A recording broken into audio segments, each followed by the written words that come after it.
Previous season की आखिर में हम लोगों ने देखा था कि जो वास्को भाई है वो विन जिन से लड़ने को रेडी हो जाता है, वो भी ड्यूक के लिए। अब वास्को विजिन को बोलता है तेरा गेम तो बस जाना पड़ेगा, लेकिन उससे पहले अपने तू ग्लासेस को निकाल। और फिर विजिन काफी गुस्से में कहता है जस्ट बिकॉज जब भी तू मेरे को मेरे ग्लासेस निकालने को बोलता है तो मैं भाग जाता हूँ, तो तेरे को क्या लगता है क्या मैं अभी भी ऐसे ही करूंगा। जिसके बाद वो उसका कॉलर पकड़ता है और जैसे वो जूडो टेक्निक का इस्तेमाल करके उसके पैरों को मोड़ने की कोशिश करता है, तो लगता है कि शायद अभी वास्को भाई गिरने वाला है। और इतनी स्पीड होने का क्या फायदा जब वो वास्को को 1 इंच तक नहीं ला पाता। जिसके बाद वास्को उसका कॉलर पकड़ता है और कहता है अगर तू अपने ग्लासेस नहीं निकालेगा तो मैं तेरे लिए काम कर देता हूँ। और फिर विजिन वास्को भाई के हाथ में मारता है जिससे वो उसके चश्मे को ना उतार पाए, और अपने मन में सोचता है मैं जानता हूँ कि तुम एक मॉन्स्टर हो, लेकिन तुम्हारी पूरी फोर्स यूज करने से पहले ही मैं तुम्हें वाइप आउट कर दूंगा। और भाई को ऐसा लगता है कि उसके पास उसकी जूडो स्किल है जिससे वो वास्को को हरा देगा, लेकिन वास्को उसका कॉलर पकड़ता है और उसे एक ही हाथ से नीचे जमीन में पटक देता है, जिससे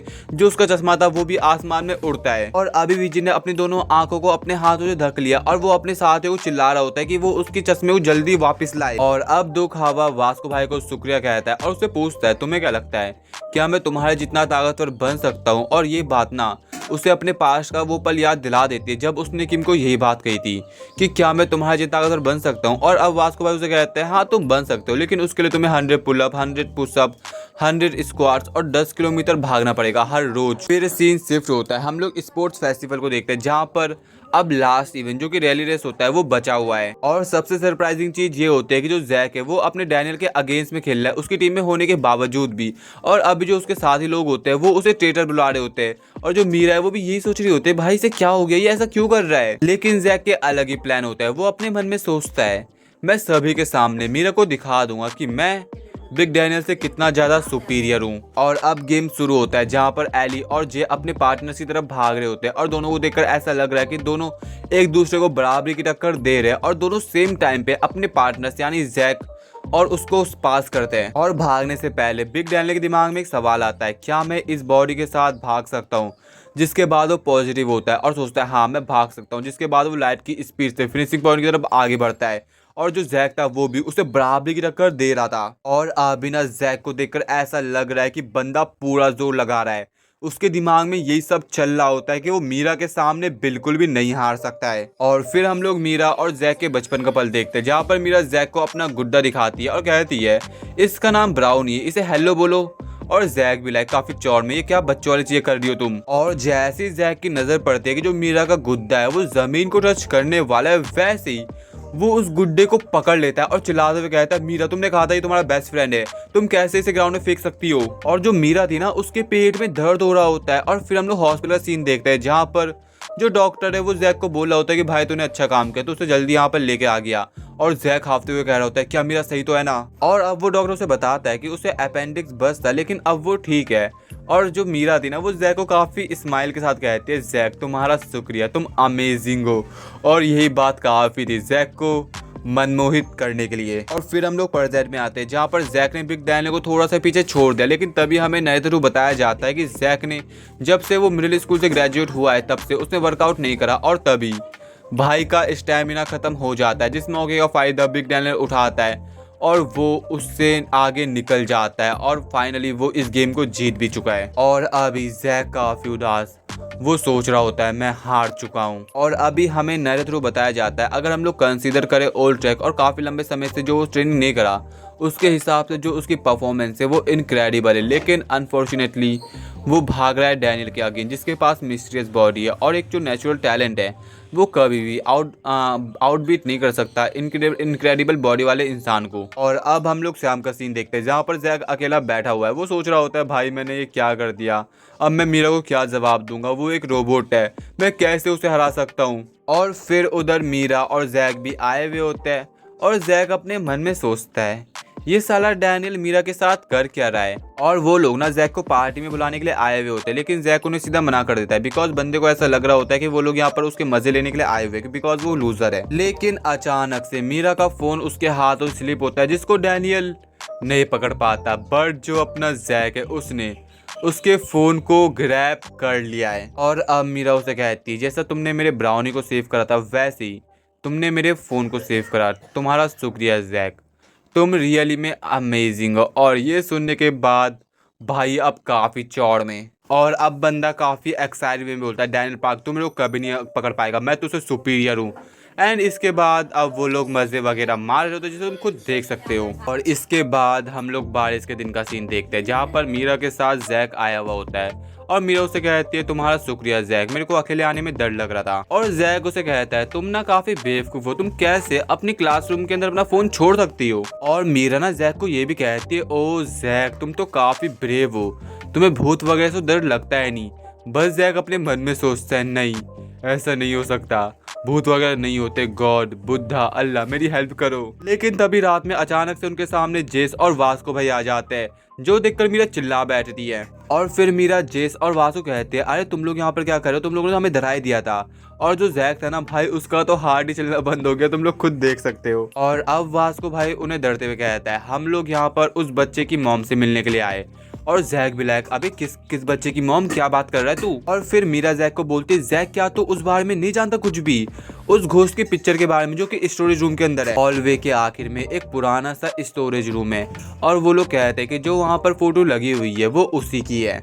उस लड़की ने एक अमीर फैमिली से शादी करी, और जब बारिश का समय था वो गायब हो गए अपने बच्चे को जन्म देने के बाद। और जब बारिश का समय होता है तो लोग कहते हैं कि वो हॉल में घूमती है और अपने बच्चे को ढूंढ रही होती है। और अगर उसे कोई अपने बच्चे के अलावा दिख जाता है तो वो उसे मार देती है, बिकॉज उसे ऐसा लगता है कि उसने उसके बच्चे को चुरा लिया है उससे। और वो लोग उसे बता रहे होते हैं कि अगर वो उस घोस्ट को डॉल ऑफर करती है तो वो खुश हो जाएगी। एंड वहाँ से गायब। और यहाँ पर ना वास्को इसी काम के लिए आया हुआ होता है, लेकिन जो जैक है उसके अंदर से फट रही है। लेकिन वो कहता है, अरे तुम्हें इन सब बातों पे भरोसा कैसे हो सकता है, ये तो बस बच्चों वाली बात है। लेकिन फिर जैक को देता है एक पेन और कहता है, अगर तेरे को ये सब मजाक लग रहा है तो उस फ्रेम में अपना नाम लिख दियो। और फिर हम लोग देखते हैं सुनसान हॉल को, जहाँ पर जैक आया हुआ होता है और उसे काफी डर लग रहा है। लेकिन जैसे ही वो स्टोरेज रूम का दरवाजा खोलता है और लाइट ऑन करता है तो लाइट ऑन होती नहीं, बिकॉज लाइट है ही नहीं। इसके बाद जैक के सामने एक फोटो होती है, और जैसे ही वो उस पर साइन करने वाला था, सामने भाई जो दिखता है वो काफ़ी सरप्राइजिंग था। जैक भाई रियली में डर चुका था, जिसके बाद वो जल्दी से अपना साइन करता है और वहां से निकल जाता है। और इसके बाद हम लोग अगले दिन का सीन देखते हैं, जहाँ पर सभी लोग स्टोरी रूम में गए हुए, लेकिन जो उन्होंने देखा हुआ है वो उनके लिए काफी सरप्राइजिंग होता है। उस जगह जो पिक्चर होनी चाहिए वो पिक्चर होती तो है, लेकिन उस पिक्चर के अंदर जैक का साइन नहीं होता। और जैक सोच में पड़ जाता है, ये चल क्या रहा है। उस समय जब मैंने देखा था इसकी आंखें खुली थी, लेकिन अभी बंद कैसे है। और तभी मीरा चिल्लाते बोलती है, जैक उधर देखो। और विंडो पे जैक का साइन होता है, और अभी जैक के तोते उड़ चुके हैं। और भाई इतना डर चुका है ना, उसकी पैंट गीली हो जाती है। और अब बंदा अपने मन में सोचता है, क्या अगर रियली में वो थी जिसकी वो लोग बात कर रहे, तो क्या रियली में जो मेरे रोने की आवाज़ थी उसने मेरे को बचाया। और उसके बाद सीन शिफ्ट होता है, हम लोग एक बंदे को देखते हैं जो कि बिग डैनियल की प्रोफाइल को विजिट कर रहा होता है, और अब उसका उससे मिलने का प्लान है। और फिर बिग डैनियल को एक कार्ड मिलता है, और वो बोलता है, क्या एक ऑडिशन। तो जो उसके सामने वाला बंदा है वो बोलता है, हाँ यूजुअली मैं खुद जाके लोगों को अप्रोच नहीं करता, लेकिन इस बार रियली में मैं तुमसे मिलना चाहता था, और शायद तुम्हारी कंपनी का नाम जानते हो जो पीटीजे है। और ये कंपनी का नाम सुनकर वहाँ पे सभी लोगों के, सभी लड़कियों के होश उड़ जाते हैं। और इस एजेंसी के अंदर जो टॉप स्टार है वो है डीजी, और जो ट्रेंडिंग ब्यूटी है वो आरू। लेकिन अपना बिग डैनियल उस बंदे को कहता है, मेरे को माफ करना, मैं नहीं कर सकता, बिकॉज मेरे पास पार्ट टाइम जॉब है। और फिर वो बंदा बिग डैनियल को अपने ऑफर के बारे में समझा रहा होता है, लेकिन तभी वो नोटिस करता है कि जो दुख है वो भी काफी एक्साइटेड होता है। और फिर वो कहता है, क्या मैं इस ऑडिशन के अंदर अपने दोस्त को भी ला सकता हूँ। ये बंदा काफी अच्छा है, और यहाँ पर वो दुख की बात कर रहा है। जिसके बाद अब बिग डैनियल और दुख होते हैं ऑडिशन में, जहाँ पर वो बंदा कहता है, नर्वस होने की कोई भी जरूरत नहीं है। और उनके सामने 3 जज और बैठे हुए होते हैं, और वो बंदा कहता है, सबसे पहले तुम्हारे दोस्त की बारी। जिसके बाद ड्यूक वहाँ पे रैप करता है, डांस करता है, अपने पर्सनल गाने गाता है, और वो लोग कहते हैं, ठीक है अब अगला आओ। और फिर अब बारी होती है बिग डैनियल की, जो कि सभी जैसे को बताता है कि मैंने अभी जल्दबाजी में कुछ तो प्रिपेयर नहीं करा, लेकिन वो अपनी उन्हें स्माइल, अपना ब्लेसिंग दिखा रहा होता है, जो कि वहाँ पे जजेस को कैसे पसंद आ जाती है आई डोंट नो। लेकिन एक जज अपने साथियों को कहती है, तुमने इसे कहाँ से ढूंढ लिया, जल्दी से इसे डेब्यूट में रखो। और फिर वो बंदा कहता है, मैंने इसे नहीं ढूंढा, मैं तो खुद शौक था। सो तुम्हारा क्या कहना है इस पर डीजी। और डीजी कुछ जवाब नहीं देता अभी। और जब ड्यूक और बिग डैनियल उस बिल्डिंग से निकल रहे होता है, तभी काफ़ी सारी लड़कियों ने उन्हें घेरा हुआ है और वो किसी की तारीफ़ें कर रही होती है। और यहाँ पर वो तारीफ़ कर रही है डेजी की, जिसकी नज़र अपने बिग डैनियल पर ही होती है। और बिग डैनियल उसे देखकर अपने मन में सोचता है, ये मेरे को ऐसे घूर क्यों रहा है, देखकर लग रहा है शायद ये मेरे को देखने के लिए ही बाहर निकला है। और फिर हम लोग स्मॉल डैनियल को देखते हैं, जहाँ पर उसे पता चलता है कि जो उसकी बड़ी वाली बॉडी है वो इस ऑडिशन को पास कर चुकी है, लेकिन जो ड्यूक है वो पास नहीं कर पाया। लेकिन फिर हम लोग ड्यूक को देखते हैं, जो कि काफ़ी खुश होता है बिकॉज वो पीटीजे के अंदर ट्रेनी बन चुका है एंड ये उसका एक सपना था। और ये सारी चीज़ें ना अपने बिग डैनियल की वजह से हुआ है बिकॉज उसने उनसे मांग करी थी कि अगर ड्यूक नहीं आएगा तो मैं भी नहीं आऊँगा, जिस वजह से उन्हें उसकी बात माननी पड़ती है। और अब उस जगह जो डांस स्टूडियो है वहाँ पर लगा हुआ होता है एक नोटिस, जिसे तुम खुद पढ़ सकते हो क्या क्या चीज़ें वहाँ पे प्रोहिबिटेड है। फिर उस जगह एक बंदा होता है जिसका नाम ओलिवर था और वो कहता है मैं यहाँ पर 6 साल से ट्रेनी हूँ।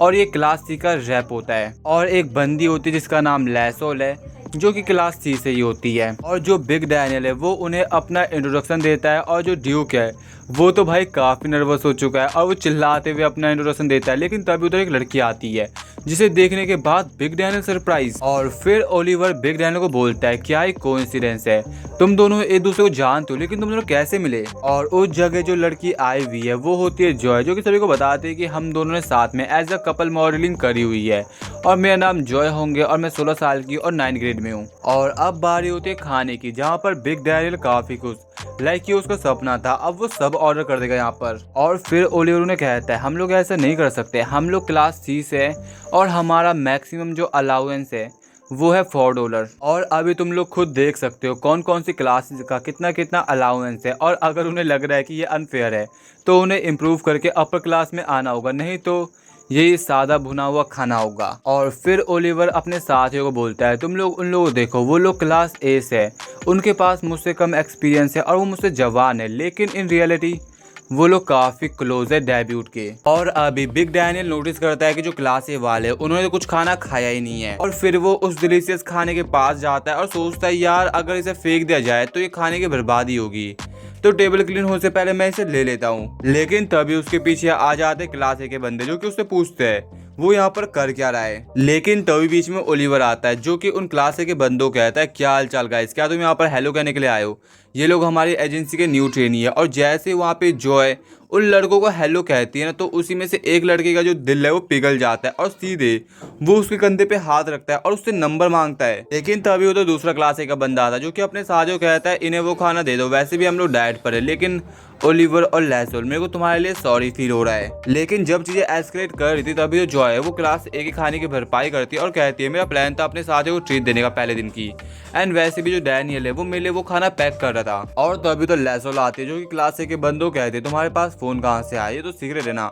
क्या तुम चाहते हो फायर होना, और तुम क्यों एक साथ खाना बंद करके बाहर चले गए शायद स्मोकिंग करने के लिए, क्या तुम चाहते हो कि मैं ये बात बॉस को बता दूं और तुम्हें निकाल दूं। और अब जो क्लास ए के बंदे उनकी बोलती बंद हो जाती है और जो बिग डैनियल और उसके साथ ही लोग होते हैं फिर वो वहाँ से निकल जाते हैं। और फिर सीन शिफ्ट होता है और जब बिग डैनियल अपनी क्लास के बाहर होता है तो जो सभी लोग होते हैं वो उसे ही घूर रहे होते हैं। लेकिन उधर वो क्लास ए के बंदे होते हैं जिनके साथ कल उनका पंगा हुआ था, और इसके अंदर एक न्यू बंदा भी इंक्लूड होता है जो कि अपने बिग डैनियल को अपने पास बुलाता है। और अभी वो बंदा बिग डैनियल को बोलता है अभी हम लोग जस्ट तेरे बारे में बात कर रहे थे, तो न्यू भी है जो कि कल ही ज्वाइन हुआ था और लोग कह रहे हैं कि तू थोड़ा घमंडी है। लेकिन तभी उधर आरू भी आ जाती है, जो कि उस बंदे को जो बंदा डैनियल से बात कर रहा है उसे वहां से चलने को बोलती है। और अभी वो ना स्किन क्लिनिक गई हुई थी अपने स्किन को और ज़्यादा अच्छा करवाने के लिए। और फिर वो उस बंदे को कहती है मेरे को ऐसा लगता है कि मेरे को अपने क्लिनिक को चेंज करना होगा बिकॉज जो मेरी स्किन है वो कुछ ज़्यादा ही रफ हो गई है।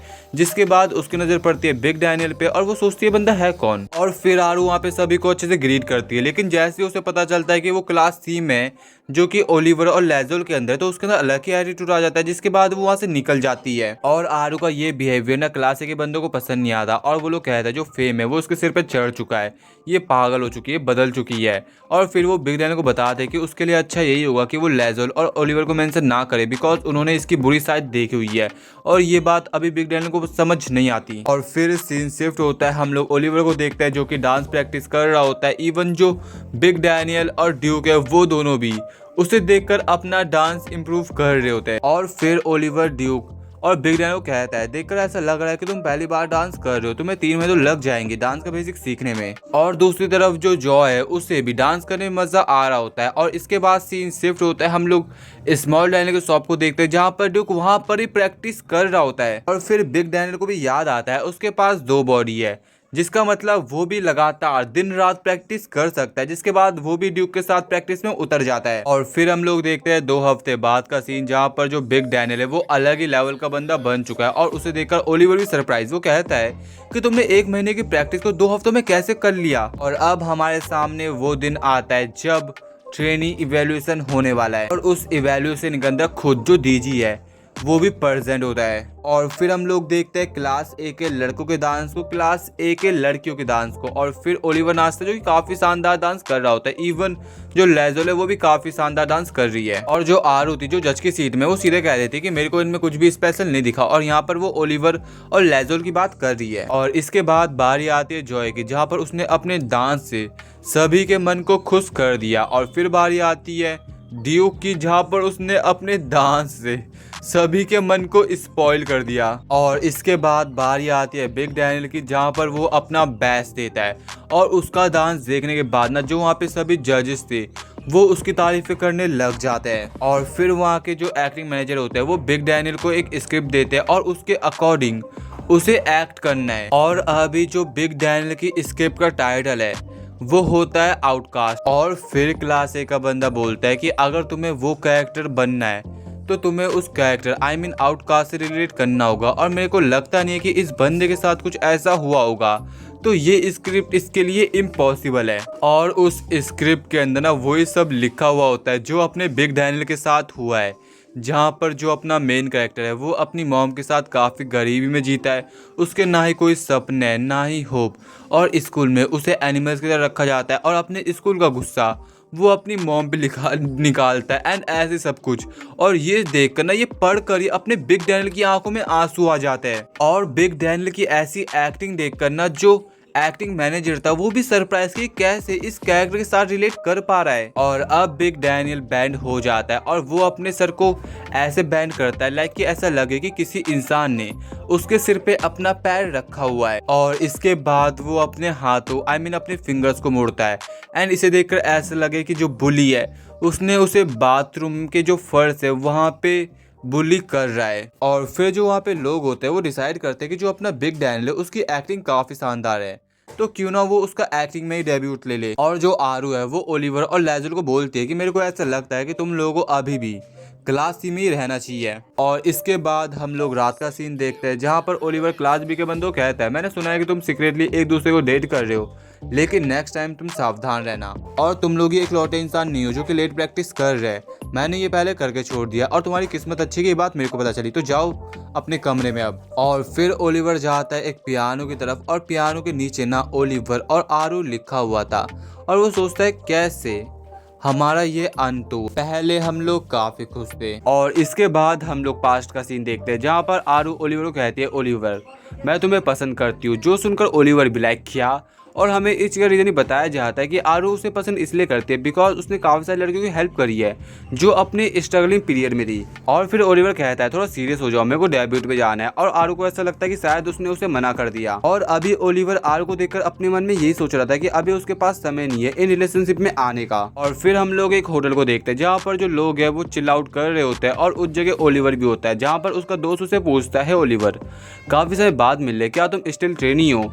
और ओलिवर थोड़ा नर्वस होते हुए जवाब देता है हाँ हाँ ऐसी बात है। और उसका दोस्त बोलता है अरे वो तो डीजे है तुम्हारी एजेंसी से, लेकिन उसने तुम्हारे बाद काम स्टार्ट करा था, लेकिन तुम मेरे को ये बताओ तुम कब टीवी में आने वाले हो? और बंदा ना अभी यही सोच रहा होता है जो आयरल बनने का काम है वो इतना आसान नहीं है जितना लोग सोचते हैं। और जब ओलिवर अपने घर की तरफ निकल रहा हो तभी वो आरू को देखता है और उससे पूछता है आरू क्या तुम अपने डॉम में जा रही हो? और वो समझ जाता है कि इसने काफी लेट प्रैक्टिस करी हुई है। फिर वो लोग एक साथ बैठे हुए होते हैं और ओलिवर उसे बताता है कि जो डैड है उन्हें मेरे पर भरोसा है और ये मेरा 4th ईयर है एज अ ट्रेनी, सिंस मैं अभी तक उसके जैसा होट नहीं बन पाया। और यहाँ पर वो डीजी की बात कर रहा होता है एंड वो इस चीज़ में मेंशन करता है डेटिंग ही उसके पास लास्ट ऑप्शन है जो वो कर सकता है जो चाहता है। और फिर आरू से बोलती है मेरे को भी सक्सेस होने का है, जो मेरी फैमिली है वो स्ट्रगलिंग फेस में और मैं घर की बड़ी बेटी हूँ और अगर हम दोनों एक दूसरे पर निर्भर करते हैं तो हम दो ताकतवर बन सकते हैं। और फिर ओलिवर सोचता है ये तो वही लड़की है, ये वैसी लड़की है जैसा मैं चाहता था, मेरे सपनों की परी। एंड उस दिन के बाद से जो ओलिवर था उसने आरू का ध्यान रखना शुरू कर दिया। और फिर हम लोग देखते हैं गर्ल्स के इवैल्यूएशन को, जहाँ पर उनका वेट इवैल्यूएट होता है और जो लेजोल थी उसका वेट 98 LBS है, जिसका मतलब वो पास हो जाती है। और जब बारी आरू की आती है तो उसका वेट होता है 99 LBS और वो फेल हो जाती है। और अभी जो वहाँ पे लड़कियाँ थी वो सरप्राइज होती है, वो बात कर रही होती है ऐसा नहीं हो सकता, क्या उसने 3 दिन तक फास्ट नहीं रखा था और अब वो भी केक होने वाली है। बट आरू पास होने के लिए अपने कपड़े तक उतार देती है। एंड इसके बाद जब वो अपना वेट इवेल्युएट करती है तो पास हो चुकी है। जिसके बाद लेसोल ओलिवर के पास जाती है और उसे कहती है कि तुम्हें आरू को एक बार चेक कर लेना चाहिए। और अभी आरू रो रही होती है और रोते रोते बोल रही होती है मैं घर जाना चाहती हूँ, अब मुझसे नहीं होगा। और ये सब चीज़ें ओलिवर भी देख रहा था, लेकिन फिर वो उसका हाथ थामता है और डिसाइड करता है वो आज से आरू का ध्यान रखेगा। और उस दिन के बाद से अब वो दोनों कपल बन चुके हैं। और फिर सीन शिफ्ट होता है, हम लोग डॉम का सीन देखते हैं जहाँ पर ओलिवर पियानो बजा रहा होता है और जो उसकी बंदी है वो उसे कहती है क्या तुम श्योर तो हो ना इस जगह सिक्योरिटी कैमरा है। तो ओलिवर जवाब दे अरे तुम्हें चिंता करने की कोई भी जरूरत है नहीं, वो तुम्हें नहीं पकड़ने वाला। और अभी तुम लोग खुद देख सकते हो कि जो आरू है वो कहाँ पर छुपी हुई है। और उस दिन के बाद से ओलिवर का सब कुछ आरू बन चुकी है। और अभी आरू यही सोच रहा होता है जो ट्रेनी की लाइफ है उसकी कोई भी गारंटी नहीं है, ना वहाँ पे इनफ पैसे, और जो फ्यूचर है वो काफ़ी ग्लूमी है। लेकिन इन सब चीज़ों के बावजूद भी हम लोग खुश है और यहाँ पर हम लोग उनका किसिंग सीन देखते हैं। लेकिन जो एक खुशी है ना वो कुछ पल की होती है, बिकॉज इसके बाद ओलिवर कुछ ऐसा देखता है जो उसके दिल को तोड़ देता है। वो देखता है अपनी बंदी को एक गाड़ी में जो कि किसी और के साथ होती है। और अगर हमें जानना है कि ये सब चीज़ें कैसे हुई तो इससे पहले भी कुछ और चीज़ें हैं जो हमें जाननी होगी। और अभी जो आरू है वो ओलिवर को एक कॉन्ट्रैक्ट देती है और कहती है डार्लिंग इस पे साइन कर दो।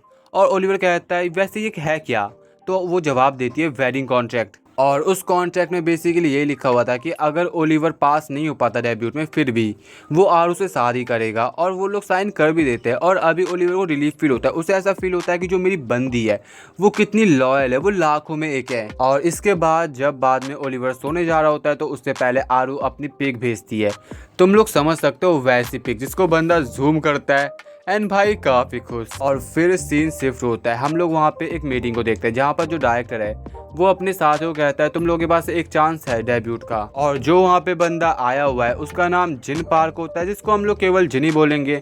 एंड वो उनका इन्वेस्टर होता है और वो सभी को बताता है कि उसे एक गर्ल्स का ग्रुप चाहिए जिस पर वो इन्वेस्ट कर सके। और बंदा समझ जाता है कि उसके पास कोई भी चांस नहीं है बिकॉज ये लोग गर्ल्स के ग्रुप को पिक करने वाले हैं। लेकिन उसे आरू के लिए उम्मीद होती है। और उस जगह ना आरू को छोड़कर दूसरी लड़कियों की बात चल रही होती है जो चीज़ आरू को बिल्कुल ही पसंद नहीं आती। जिसके बाद वो रो रही होती है बाहर जाके, वो कह रही होती है मेरे को लगता नहीं कि मैं डेब्यूट में कभी भी पास हो पाऊंगी। अगर मैंने इस चांस को मिस करा तो मेरे को कुछ और साल इंतज़ार करना होगा। लेसोल जीत चुकी है, मैं हार चुकी हूँ, मैं कभी भी नहीं कर पाऊंगी।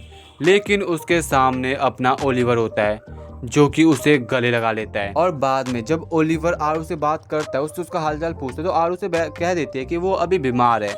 एंड जिसके बाद जब बंदा उससे मिलने जाता है वो देखता है कि कोई आरू के साथ तुम देख सकते हो क्या कर रहा है। और ओलिवर को ऐसा लगता है कि आरू के साथ कोई ज़बरदस्ती कर रहा है। जिसके बाद जब वो उसे बचाने जाता है तभी जो वहाँ पे गार्ड था वो उसे रोकता है और कहता है देखो क्या परेशानी है। और जो ये सारे कारनामे है वो जिन पार्क के होते हैं। एंड जैसे बंदा कुछ करे वो बेहोश।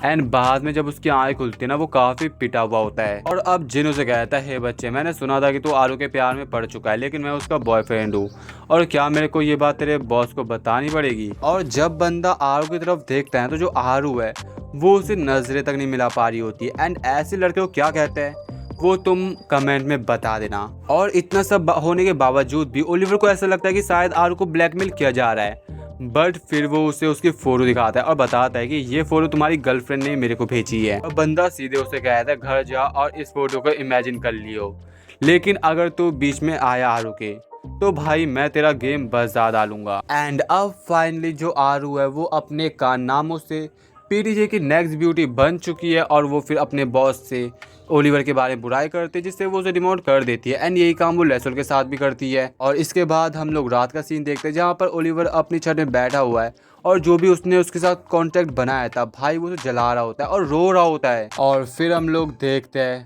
बाद का सीन जहाँ पर आरू और ओलिवर का एनकाउंटर होता है। और जो आरू है वो अपने मालिक के साथ होती है। फिर हम लोग बिग डैनियल को देख रहे हैं जो कि बोलता है क्या एक प्रोफाइल पिक्चर, और जो सामने वाला बंदा होता है वो जवाब देता है यस आई गेस जो बॉस है उसे तुम पसंद आए, उन्होंने कहा कि तुम एक चूज कर सकते हो, तुम काफी लकी हो, ये इतना आसान होता नहीं है वैसे। और जब बिग डैनियल वहां से निकलता है तभी उसके पास क्लास ए का बंदा आता है जो कि उसे शर्माते हुए कहता है भाई तेरे को बधाई हो, मैं तेरे प्रोफाइल पिक के बारे में सुना, मैं तेरे को मिस जज किया लेकिन तो रियली में शानदार है, और वैसे भी हम लोग टैलेंट को देखते हैं ना कि लुक्स को। और दूसरी तरफ हम लोग देखते हैं आरू को जो कि ठूस ठूस के खाना खा रही होती है और अपना मेकअप करा रही होती है, और फिर वो अपना फ़ोन पकड़ती है और सोचते चलो अब लड़कों मैनेज करते हैं एज अ सेलिब्रिटी, मेरे को अपने ग्रेट कनेक्शन तो बनाने पड़ेंगे। जिसके बाद वो अपनी कैसी इमेज भेजते हैं अपने साथी लोगों को वो तुम खुद देख सकते हो। लेकिन तभी उसके पास उसका बंदा जिन आता है जो कि बोलता है क्या हाल चाल बेब, और अभी आओ थोड़ा घबरा जाती है और अपना फ़ोन छुपाती है और कहती है तुम तो 4 बजे आने वाले थे ना,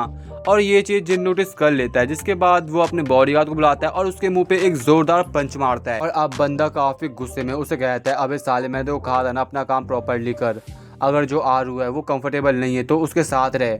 तो और फिर वो बंदा उससे माफ़ी मांगने लग जाता है, और जो आरू है वो भी अपने हुस्न का जलवा दिखाती है और जिनको पकड़ लेती है और कहती है और डार्लिंग चलो यहाँ से चलते हैं, मैं जानती हूँ तुम मुझसे कितना प्यार करते हो लेकिन अगर तुम ऐसे रहे तो मैं तुम्हारे साथ काम नहीं करूंगी। और इसके बाद ना उसे उसकी बात माननी पड़ती है। और दूसरी तरफ हम लोग बिग डैनियल को देखते हैं जो कि अपना मेकअप कराने के बाद काफ़ी चेंज हो चुका है, और जो सभी लोग हैं वो ये सब देखकर सरप्राइज हो जाते हैं और उससे फोटोज मांग रहे होते हैं एक्सेप्ट ड्यूक के। और इसी दौरान ओलिवर और आरू का भी इनकाउंटर होता है जहाँ पर वो दोनों एक दूसरे को देख रहे होते हैं, और अभी बिग डैनियल को ऐसा लगता है कुछ गड़बड़ होने वाली है। तभी आरू का बॉडीगार्ड बिग डैनियल के पास आता है और उसके मुंह पे एक जोरदार थप्पड़ दे मारता है और कहता है तूने उसे ग्रीट क्यों नहीं करा, ये तेरी सजा है उसे ग्रीट ना करने की। फिर हम लोग बात का सीन देखते हैं जहाँ पर बिग डैनियल को ड्यूक का कॉल आता है और वो उसे बोलता है डैनियल क्या तुमने कल इस स्टूडियो का दरवाजा लॉक कर दिया था।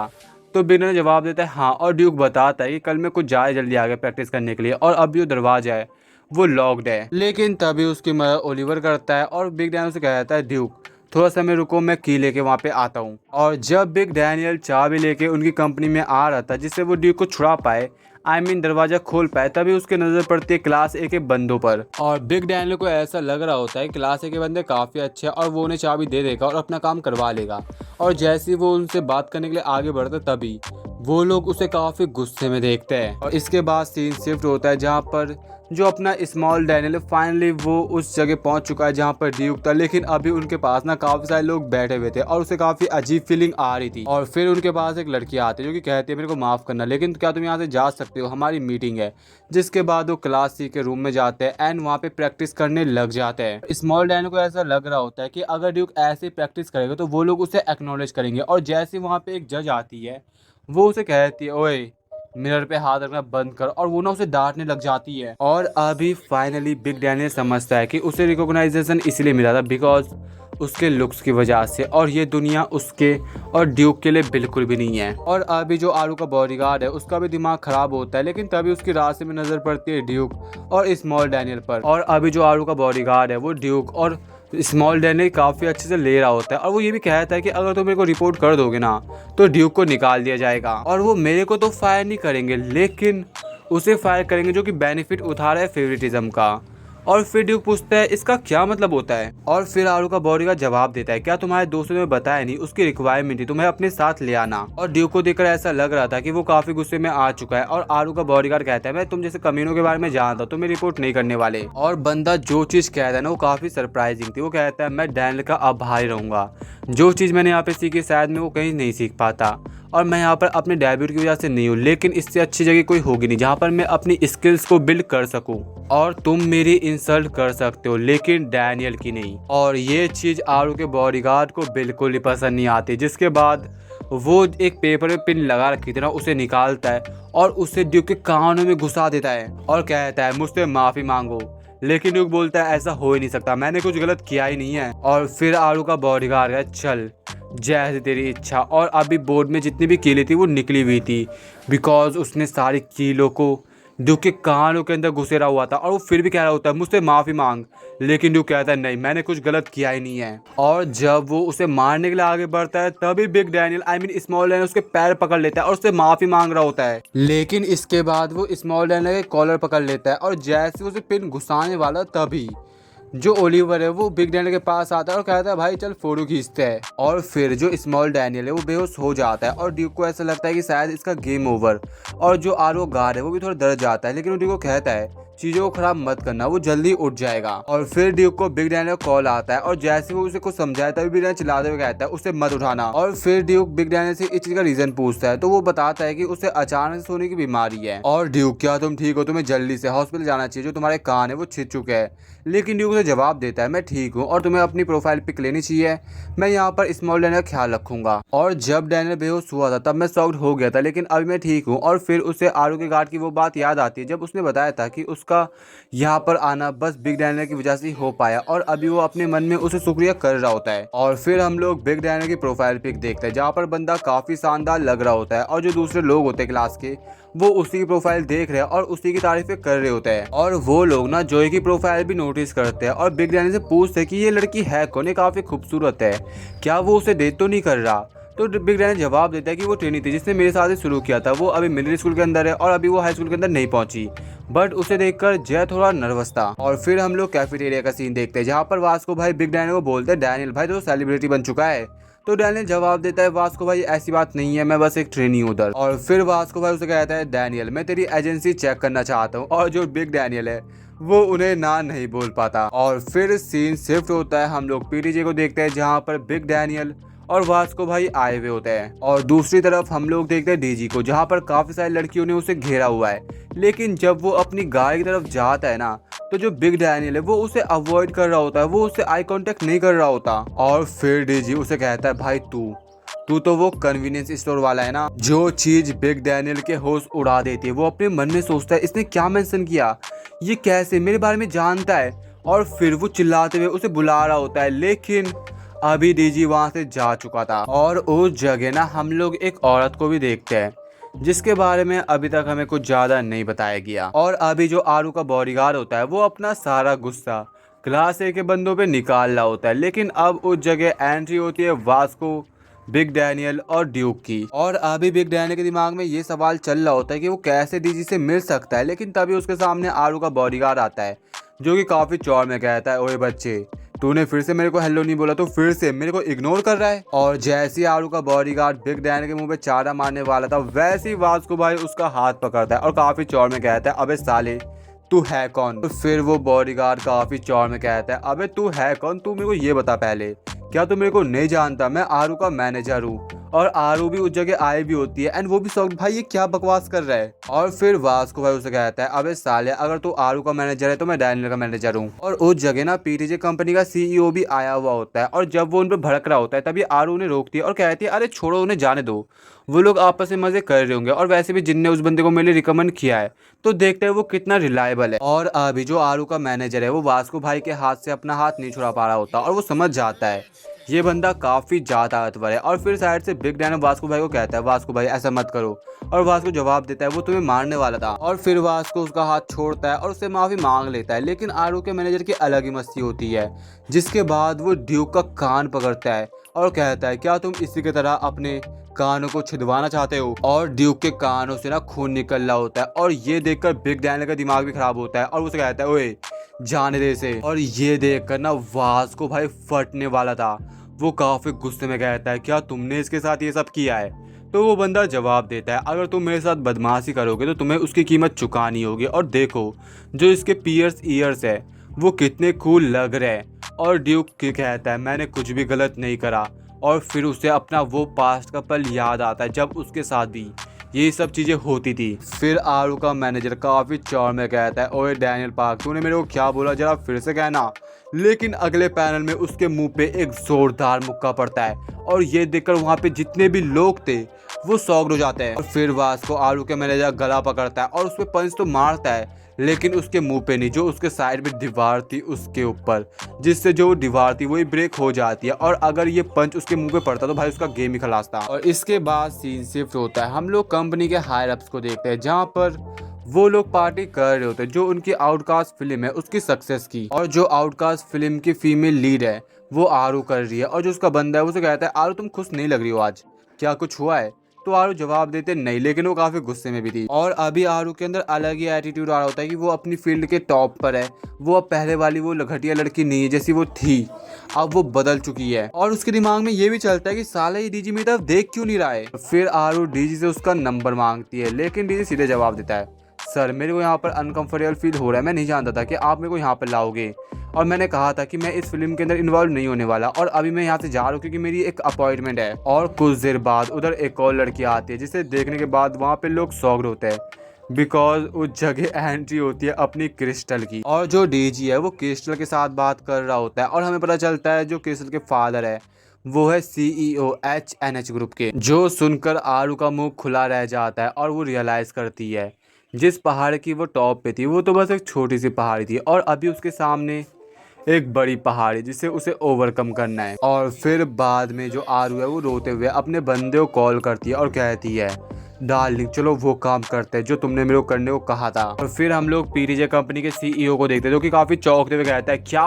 1 मिलियन? फिर आरू कहती है, हाँ मेरे को क्योंकि एक घर खरीदना है, एंड एनीवे जब मैं फ्यूचर में इतना अर्न करूंगी तो मैं तुम्हारे लिए काफी सारी ऐड कर लूंगी, और उसके बाद तुम अपने पैसे कलेक्ट कर लेना। और इसके बाद उसे पैसे मिल जाते हैं, जहाँ पर अब जो आरू है वो अपने बंदे के साथ एक कंपनी खोलती है जहाँ पर वो सीईओ होती है। और दूसरी तरफ हम लोग पीटीजे कंपनी के सीईओ को देखते हैं, जहाँ पर बंदा काफ़ी डिप्रेस होता है, बिकॉज आरू की कंपनी की वजह से जो उनकी कंपनी है वो काफ़ी ज़्यादा डूब रही है। और अभी जो डीजी है वो भी अपने साथी को बता रहा होता है, आरू और उसके स्पॉन्सर ने एक कंपनी फॉर्म करी है, और उनकी वजह से जो मेरे शेयर्स है वो काफ़ी नीचे आ चुके हैं, और जो मेरी इमेज है वो भी डैमेज हो चुकी है। और उस जगह क्रिस्टल भी होती है, जो कि कहती है, अरे वही आरू ना जिसे हमने उस दिन देखा था, उसे एक स्पॉन्सर मिल गया।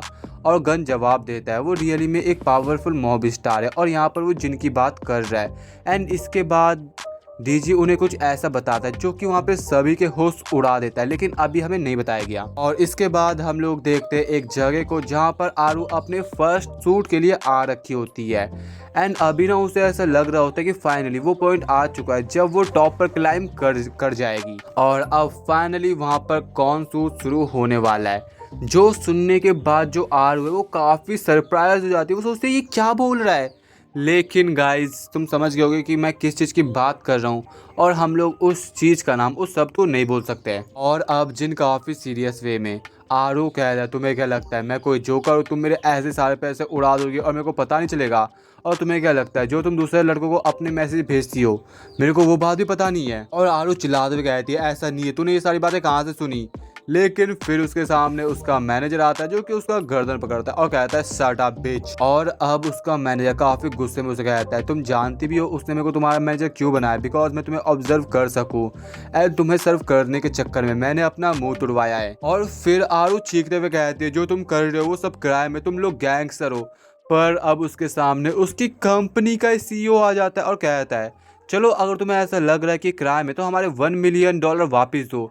और वो ना उसके सामने कॉन्ट्रैक्ट दिखाता है उसे। और अब हमें पता चलता है जो जिन और उसका बॉस है वो दोनों भाई भाई ये ब्लड ब्रदर्स है, एंड ये सारी चीज़ें ना उन्हीं का प्लान था। और इसके बाद अब जो सभी लोग हैं वो उस पे टूट पड़ते हैं। और अभी आरू का शूट चल रहा होता है, और वो लोग उसे कहते हैं, हम जानते हैं कि तुम्हें इस काम में मज़ा आ रहा होगा, बिकॉज तुम तो रोज अपनी ऐसी पिक्चर मैसेंजर में भेजती जो रहती हो। और जो आरू का बॉस है ना वो तो उसे हंसते हुए कहता है, अरे चिंता मत करो, हम लोग तुम्हें फेंकने नहीं वाले, तुम तो हमारा चलता फिरता ATM हो, हम तो तुम्हारा बार बार इस्तेमाल करेंगे। और फिर आरू उस रात को याद करती है जब बॉस ने उसे अपने रूम में बुलाया था, और बॉस के दोस्त ने उसे कहा था कि वो उसे पसंद करता है, और ये एक ऑफर भी था, अगर वो उसके साथ डेट करती है तो वो उसे 100% सपोर्ट करेगा। और उसने ना ये चीज़ दोबारा सोची नहीं कि क्या हो सकता है आगे, और उसने सीधे एक्सेप्ट कर लिया। और ये सारी चीज़ें लैसोल भी देख रही थी, एंड वो ये बात जानती कि लैसोल ने सब सुन लिया था। और इसके बाद से उसने लैसोल से दूरी बना दी, और जब भी वो उसे देखती है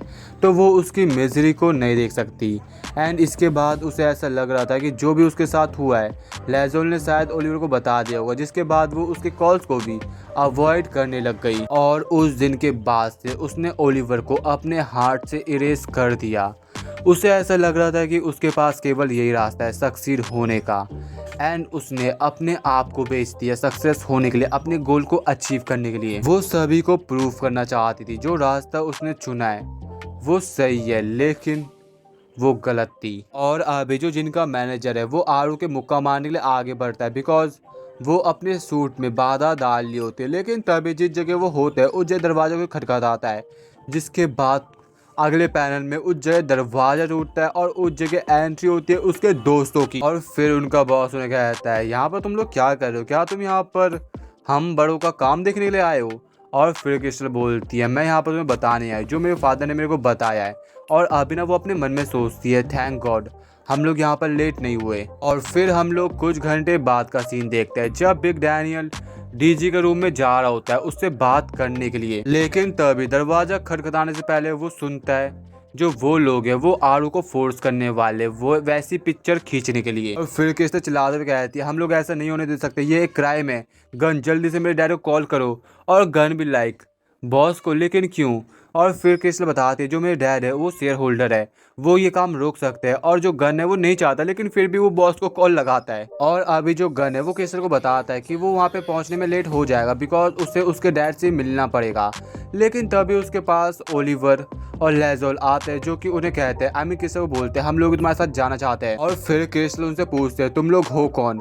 तो लेजोल बताती है हम लोग आरू के दोस्त हैं और हमें ये सब रोकना है। और अभी ना उस जगह big Daniel, Vasco, Joy, Duke सभी लोग होते हैं। और जो वास्को है वो गन को देखकर चौंक जाता है और बोलता है हम लोग फिर से मिल गए। और गन उन दोनों को देखकर एक स्माइल करता है और कहता है तुम इन दोनों के साथ जा सकती हो। और अब हम लोग प्रेजेंट में आते हैं जहाँ पर लेजोल आरू कहते हैं चलो आरू यहाँ से चलते हैं, लेकिन जो उनका बॉस है वो कहता है क्लास ही तो टोटली मैस है, तुम लोग वैसे कर क्या रहे हो यहाँ पर? फिर वो सभी को रिकॉर्डिंग दिखाती है उनके बॉस ने कैसे उसे ऑफर दिया था। वो पूछते हैं क्या तुम सिंगल हो? मैं तुम्हें रियली में पसंद करता हूँ, मैं तुम्हें 100% सपोर्ट करूंगा, ये तुम्हारा चांस है। और अपनी करते सुनने के बाद ना वो लोग शॉक्ड हो जाते हैं। और फिर लेजोल बोलती है आरू मेरे को माफ करना, मैंने तुम्हें बताया नहीं, पहले वो मेरे पास आए थे। और आरू भी लाइक क्या?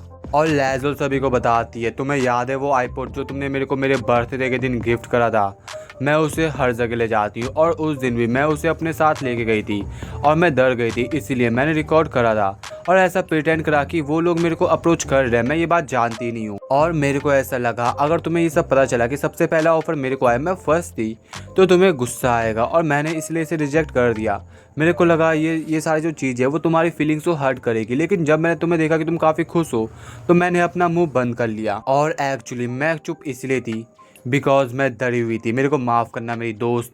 और उसकी आंखों में ना आंसू आ जाते हैं और उसकी बात सुनकर आरू की आंखों में भी आंसू आ जाते हैं। और अब वो अपने बॉस से बोलती है मैं तुम्हें ये रिकॉर्डिंग दे दूंगी अगर तुम आरू को जाने दोगी, एंड अगर मैं पुलिस को बुलाती तो ये सारी ब्रेकिंग न्यूज़ बन सकती थी एंड जो भी आरू ने बनाया सब कुछ वो सब खत्म हो जाता। लेकिन जिनको कुछ भी फर्क नहीं पड़ता वो से कहता तुम्हारे पास तो बस एक ही फाइल है और तुमने पुलिस को भी नहीं बुलाया, ये तुम्हारी सबसे बड़ी गलती थी। जिसके बाद वो दरवाजा लॉक करते हैं एंड वहाँ पे काफ़ी सारे लोग होते हैं जो कि अब फाइट करने के लिए रेडी होते हैं। लेकिन तभी वहाँ पीछे का दरवाजा खुलता है और उसके अंदर से एंट्री होती है गन और किम की। और उन लोगों को ऐसा लगता है कि वो लोग गन और किम को हरा देंगे, जिसके बाद एक बंदा गन की तरफ आगे बढ़ता है और उस पर लगातार पंचेस मार रहा था, बट गन उसके हमले को डॉज करता है और इसके बाद वो अपने एक ही ब्लोज में काफी सारे मल्टीपल एनिमीज को धर देता है। और फिर हम लोग दूसरे बंदों को देखते हैं जो कि अपने वेपन के साथ किम की तरफ आगे बढ़ता है, लेकिन किम अपनी लात से ही उनके वेपन्स को ब्रेक करता है और अपना वेपन निकाल के कहता है तुम लोग अपना वेपन लाओ, लकी हो मेरे पास भी एक है। अभी गन और किम एक साथ होते हैं और गन किम को कहता है कि कैंडिडेट है जो कि मेरा सक्सेसर बनेगा।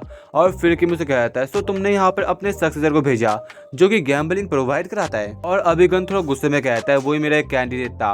और किम कहता है सो तुम्हें 300 ग्रुप से अकेले कलेक्ट करना पड़ता था, ये तुम्हारे टफ रहता होगा ना। और तभी ना गन का दिमाग खराब और वो अपने सिर से उसके सिर पे मारता है और कहता है ये सब तुम्हारी वजह से बिकॉज तुम्हें वो छोड़ गए थे। और अब किम का भी दिमाग खराब और वो गन को कहता है अपने ग्लासेस निकाल, मैं तेरे को अंधा करता हूँ अभी। और गन वैसा करता भी है और जो दूसरे लोग थे वो चौंक जाते हैं बिकॉज अचानक से वो लोग आपस में फाइट क्यों करने लग गए। दूसरी तरफ हम लोग जिनके मैनेजर को देखते हैं जो कि नोटिस करता है कि अभी वास्को चौंका हुआ है और उसके पास एक मौका है रिकॉर्डिंग तोड़ने का। और वास्को चौंका इसलिए होता है बिकॉज उसने किम को देख लिया और ये वही बंदा है जिसने पहले उसकी हेल्प करी थी। अगर तुमने वास्को पास देखा है और अगर तुमने नहीं देखा तो जाके देखो, लिंक तुम्हें डिस्क्रिप्शन में मिल जाएगी। और फिर जो जिनका मैनेजर है वो लेजोल के पास जाता है और उसका फोन कराता है और जैसे वो तोड़ने वाला था उसके सामने उस फोन के सामने आ जाता है अपना ओलिवर। और ये देखकर आरू काफी सरप्राइज होती है और सोचती है कि ये बंदा मेरे लिए ऐसा क्यों कर रहा है। और अब ओलिवर उसे कहता है बेवकूफ मत बनना, मैं ऐसा इसलिए नहीं कर रहा कि मैं तुम्हें लाइक करता हूँ, ऑल्दो मैं तुम्हें नफरत करता हूँ। जो तुम्हारी पोजीशन है वो सभी का ड्रीम है एंड मैं जानता हूँ हम लोग कितने डेस्परेट है तुम्हारे पोजीशन के लिए। और जो जिनका मैनेजर है वो ओलिवर को बहुत मारता है लेकिन बंदा हिलता नहीं है। और अब जिनके मैनेजर के सामने आ जाता है डैनियल पार्क, और जैसे वो उस पर अटैक करे डैनियल काफी सारे एक ही बार में मल्टीपल ब्लोज मारता है और उसका गेम बजा डालता है। और डैनियल को देखने के बाद ना जो उसके दोस्त थे, इवन जो गन और गो थे, आई मीन गन और किम थे, वो भी सरप्राइज हो गए थे। और अब फाइनली उन्होंने उन्हें हरा दिया है। लेकिन जो उनका हेड होता है वो चीखते हुए कहता है अगर तुम रिकॉर्डिंग रिलीज कर दो तुम्हें क्या लगता है मैं बस देखता रहूंगा, मैं जल्दी से वो कवर अप कर लूंगा। और फिर उधर क्रिस्टल आते जो कि अपने साथी को बोलती है चिंता मत करो, मेरे को इससे कुछ बात करनी है। मेरे फादर ने कहा था कि तुम्हें अब CEO से हटाया जाता है PTJ एंटरटेनमेंट के। और फिर वो बंदा चिल्लाते हुए कहता है तुम्हारी बड़ी कंपनी तो क्या हुआ, मैंने वो कंपनी खुद से बिल्ड करी है। लेकिन तभी शायद से किसी की आवाज़ आती है जो कि बोलता है लीगली चलो मैं तुम्हें एक्सप्लेन करता हूँ। और उस इंसान को देखने के बाद ना वहाँ पर जो PTJ कंपनी का CEO होता है उसके होश उड़ जाते हैं, बिकॉज उस जगह क्रिस्टल के फादर की एंट्री होती है। और इसके बाद उस जगह कॉन्ट्रैक्ट को लेकर बात चलती है जहाँ पर क्रिस्टल के फादर के पास उसकी कंपनी के 30% शेयर होते हैं। और फिर उधर DJ भी आता है जहाँ पर उसने उसे बिट्रे कर दिया है और उसके पास उसकी कंपनी के 20% शेयर होते हैं। एंड अभी वो DG आई मीन क्रिस्टल के फादर के साथ मिला हुआ होता है। और अभी जो उनका हेड होता है, आई मीन जो हेड था, वो भी बेहोश हो जाता है बिकॉज जो चीज़ है वो उसके सर के ऊपर से निकल चुकी है। और इसके बाद बिग डैनियल DG के पास आता है, बोलता है DG रुक जा, मेरे को तुझसे कुछ बात करनी है। फिर DG उसे कहता है मेरे पास अभी कोई भी रीज़न नहीं है तुमसे बात करने का, जब सही समय आएगा मैं तुमसे खुद चल के बात करूंगा। और दूसरी तरफ हम लोग बिग डैनियल और क्रिस्टल को देखते हैं जो कि एक दूसरे के आमने सामने।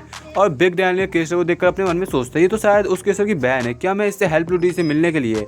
और क्रिस्टल उसे देखकर अपने मन में सोचती है ये बंदा यहाँ पर कर क्या रहा है वैसे। और दूसरी तरफ हम लोग किम को देखते हैं जो कि वहां से होता है अबे तू तो वही है ना जिसने मुझसे पूछा था कि मैं ताकतवर कैसे बनूं, अरे याद आ गया तू काफी बड़ा हो चुका है। और फिर वास्को से कहता है नाउ मैंने वैसे ट्रेन किया जैसा आपने मेरे को बताया था, हर दिन 100 पुशअप 100 सीटअप 10 किलोमीटर रन। और जो किम था वो सोच रहा था क्या इसने रियली में ऐसा किया, मैं तो बस ऐसे ही कॉपी पढ़ के बता दिया था। और अब किम उसे कहता है कि तुम ताकतवर बन के क्या पाना चाहते हो। तो वास्को जवाब देता है कि मैं तुम लोगों की तरह ताकतवर बनना चाहता हूँ जिससे मैं कभी हारूं ही ना। और उसकी बातें सुनकर किम को हंसी आने लग जाती है लेकिन वास्को काफी सीरियस है, उसे कहता है मेरे को ताकतवर बनना है, मेरे को सिखाओ। और फिर वो बोलते हैं चल ठीक है 200 पुशअप 200 सीटअप और 20 किलोमीटर रन। और उसने ना कुछ नहीं करा, जो उसने पहले बोला था उसका डबल कर दिया। एंड वास्को भी लाइक हाँ मैं जानता था ये ऐसे ही बोलेगा। और अब हमें दिखाया जाता है कि जो PTJ है उन्होंने अपने हेड को रिप्लेस कर दिया और अब वहाँ का नया हेड DG होता है। और फिर सीन शिफ्ट होता है, हम लोग PTJ के बंदे को देखते हैं जहाँ पर वो बिग डैनियल को कहता है तुम हमें छोड़कर क्यों जा रहे हो, अगर तुम कॉन्ट्रैक्ट साइन कर देते हो तो हम तुम्हें डेब्यूट कर लेंगे।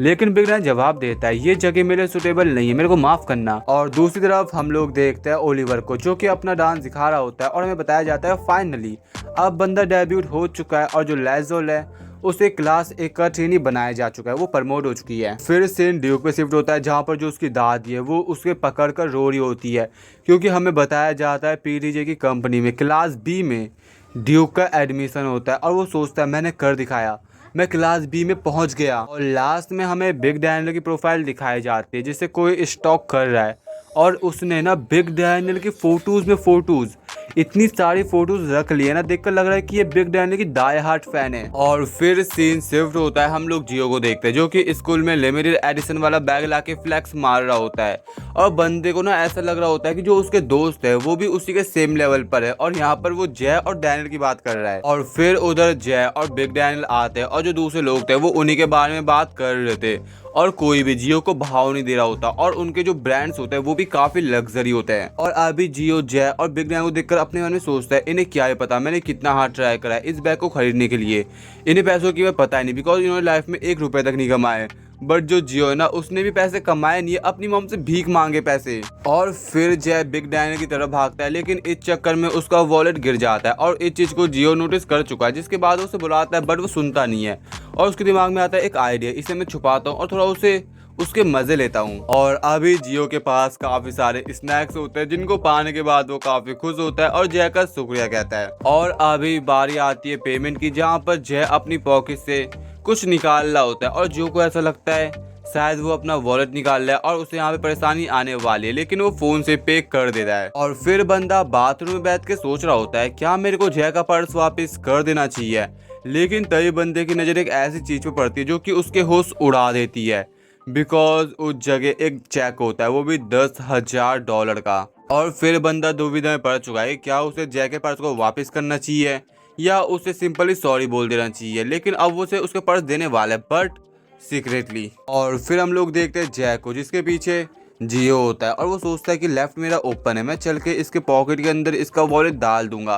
बट तभी उधर मधुमक्खियाँ आती है जो कि उस सारा काम खराब कर देती है। और फिर हम लोग देखते हैं जय के बैग को, जहाँ पर बंदे का प्लान होता है कि वो उसके वॉलेट को उसके बैग के अंदर डाल देगा, लेकिन जैसे वो उसके बैग को खोलने की कोशिश करे वो बैग सारा खुलता ही नहीं है। और फिर उधर जय आता है और हम लोग देखते हैं कि जो जय का बैग है वो फिंगरप्रिंट बैग है। और ये चीज ना जियो के होश उड़ा देती है। और फिर हम लोग बाहर का सीन देखते हैं जहाँ पर जियो जय के पीछे होता है और सोचता है कि वो उसे माफी मांगेगा और उसे उसका वॉलेट दे देगा, लेकिन उससे पहले बंदा अपनी बाइक से निकल जाता है। और अभी जियो के दिमाग में ये चल रहा होता है कि उसे कैसे जय के पैसों को वापस देना चाहिए उसे, लेकिन तभी उसके पीछे उसके दोस्त लोग आते हैं जो कि उसके सिर पे हाथ रख के उससे पैसे मांगते हैं। और फिर जियो अपने बैग से पैसे निकाल रहा होता है, लेकिन तभी जो वहाँ पे उसके दोस्त लोग थे वो उसके बैग को ही ले लेते हैं और कहते हैं चलो अब इस बैग के साथ ही ट्रेड करते हैं। और फिर जियो काफी वेयर नजरों से देखता है और उसका दोस्त काफी गुस्से में कहता है क्या हो गया तुम्हें, क्या तुम ये सब नहीं चाहते। और अभी ना जियो की हालत काफी खराब होती है, बिकॉज जो उन लोगों ने उसका बैग लिया है उसके अंदर जय का वॉलेट भी होता है जिसके अंदर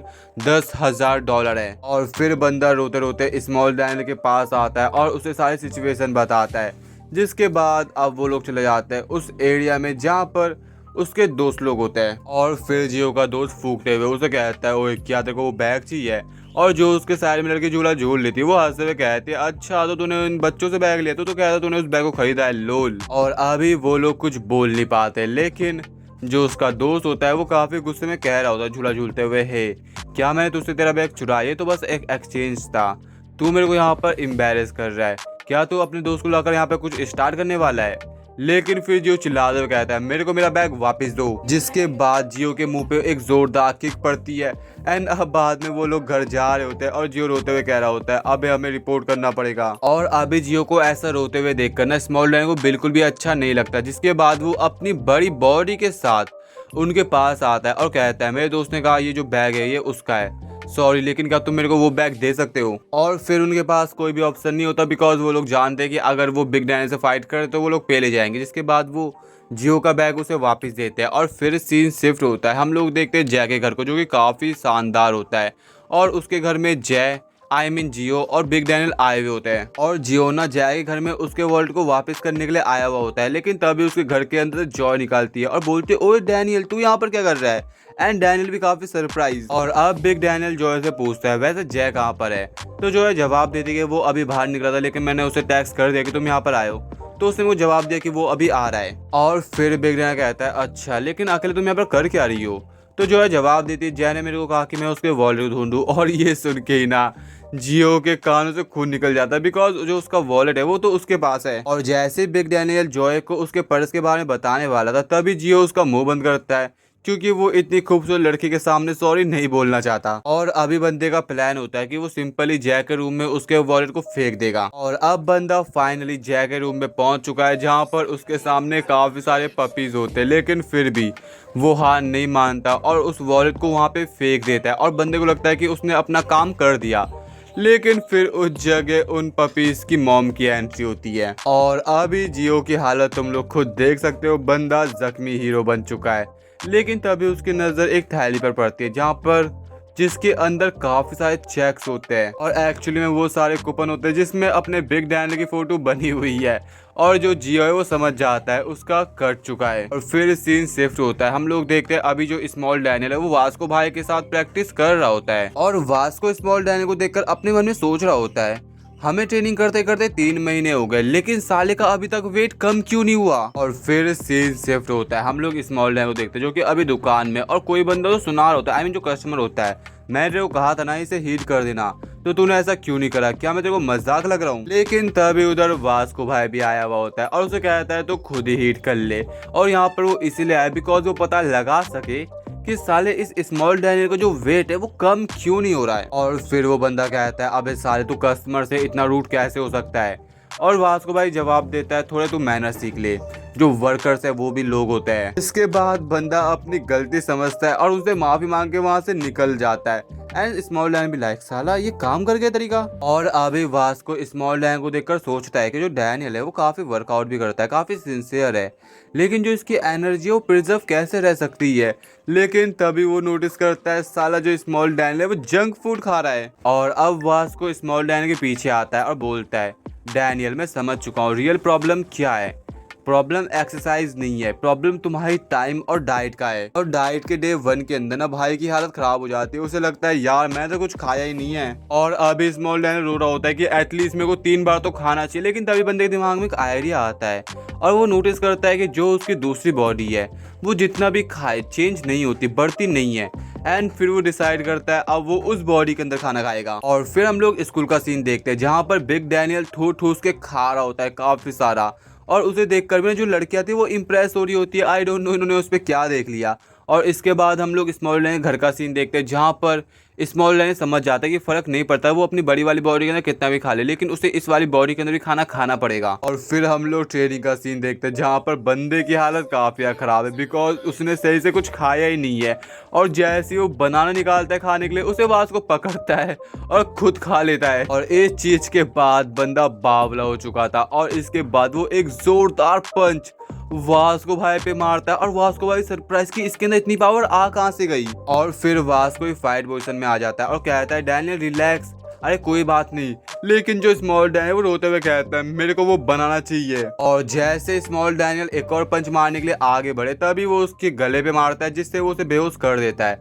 एंड फिर सीन शिफ्ट होता है और जो बिग डैनियल है उसकी आंखें खुल जाती है। और फिर बिग डैनियल जाता है स्मॉल डैनियल के पास जहाँ पर जैसे वो वास्को कॉल मिलाने वाला था कि वो उसे ना उठाए तभी वो भी बेहोश हो जाता है। और स्मॉल डैनियल की आंखें खुलती है जिसके मुंह में एक केला होता है। और जो वास्को है वो उससे माफी मांग रहा है, बोल रहा है भाई तू खा बना तो जितना खाना है उतना खा ले। और अभी बंदा खड़ा होता है और सोचता है ये अच्छा नहीं है, जो उसकी बड़ी बॉडी है वो इस चीज में पड़ी हुई है, उसे जल्दी से उसे उठाना पड़ेगा। लेकिन तभी वो फिर से बेहोश हो जाता है। और फिर बिग डैनियल की आंखें खुलती है और उसके सामने एक लड़की थी जो कि कहती है एक्सक्यूज मी, क्या तुम ठीक हो? और इसको हम ना साइको बोलेंगे। और साइको क्यों बोलेंगे वो तुम्हें आगे पता चल जाएगा। और फिर बिग डैनियल एक स्माइल के साथ उस साइको कहता है थैंक यू मेरी हेल्प करने के लिए, जिस चीज से वो लड़की इम्प्रेस हो जाती है। और फिर उसकी तरफ वास्को भी आता है जिसने अपने कंधे में स्मॉल डैनियल को बैठा रखा है और वो चिल्लाते हुए कहता है डैनियल बेहोश हो गया। लेकिन जाते जाते भी ना बिग डैनियल उस लड़की को थैंक यू बोल के जाता है और उसे ऐसा लगता है मैं जानती थी मेरा वाला अलग है, वो मुझे पसंद करता है। और अभी बिग डैनियल की गलती चाबी भी गिर जाती है जिसके बाद वो उस चाबी को उठाती है और अपने मन में सोचती है हम दोनों तो एक दूसरे के लिए बने हैं। और फिर हम लोग उस साइको का पास देखते हैं जहाँ पर वो अपने दोस्तों को अपनी रिंग दिखाती है, लेकिन जो उसके दोस्त लोग थे वो उसकी बॉडी शेमिंग करते हैं। और फिर हम लोग बारिश का सीन देखते हैं जहाँ पर स्मॉल डैनियल स्टोर में और सोच रहा होता है यार मैंने अपनी चाबी घुमा दी है एंड अब मैं घर कैसे जाऊंगा। लेकिन अच्छी बात यह है कि मैंने एक दरवाजा ढूंढ लिया जिससे मैं अंदर जा सकता हूँ। और अभी ना बिग डैनियल सो रहा होता है लेकिन उसके पास वही साइको आ जाती जो कि उसे काफी भयानक वे में देख रही होती है। और जब बिग डैनियल की आंखें खुलती है वो सरप्राइज बिकॉज जो उसके बर्तन थे वो धो रखे थे और उसे भी याद नहीं होता कि उसने कब ये बर्तन धो दिए। लेकिन उसे लगता है शायद वो सपने में उठ गया होगा और उसने ये काम कर लिया था। एंड इसके बाद वो रेडी होता है और जब वो अपने स्कूल जा रहा था तभी उसे कोई रोकता है और कहता है हेलो डैनियल। और ये वही साइको होती है जो कि बिग डैनियल को अपनी अंगूठी दिखाती है और कहती है ये रिंग कैसी है, क्या तुम्हें पसंद आई? और उस लड़की को ना अंदर ही अंदर डर लग रहा होता है कि साला ये बिग डैनियल उसका मजाक ना उड़ाए।